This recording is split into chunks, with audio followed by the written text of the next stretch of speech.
ერთი კვირა ვსვი. შემოტევა, ბატონო. დამამშვიდებელი წამლები ვსვი. ერთი კვირა გიოს განაჩენისთვის მოვემზადოთქო. არაფერი არ შევიმჩნიოთქო. გიოს გული არ ვატკინოთქო.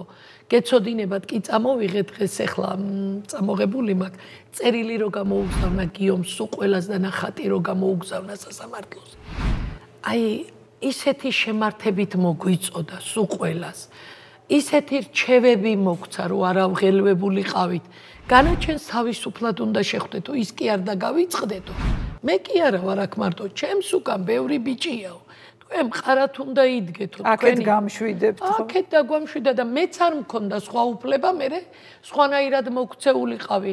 როგორი ბარიერები შექმნეს, არ შემოუშვეს ბავშვები, სასამართლოს არ დაასწრეს, გარეთაც როგორი ბარიკადები შეუქმნეს და სტუდენტებზე იერიში იყო, მაგრამ აი ღმერთს მადლობა, რომ ყველამ დამიჯერა, ყველას წინაშე ხელგაშლილი დავდექი და ჩემი ბავშვები ჩემია და რუსთაველზე წავალ ჩვენ სახში და იქ ვიქნებით, ხელი არ დააკაროთ არავის თქო.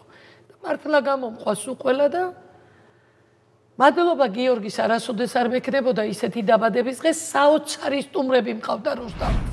ვერც ვიფიქრებდი, როდისმე ასეთი სტუმრები ძალიან ემოციური იყო ეგ. ძალიან ემოციური, ძალიან სიყვარულით სავსე და აი იმ ხალხის თვალი ალბათ არასოდეს დამავიწყდება, რომ ეს გამწარებული დედაც რო ეწოდებოდა და გამხნევებაც რო უნდათ ნანის სისხლი. აი ეს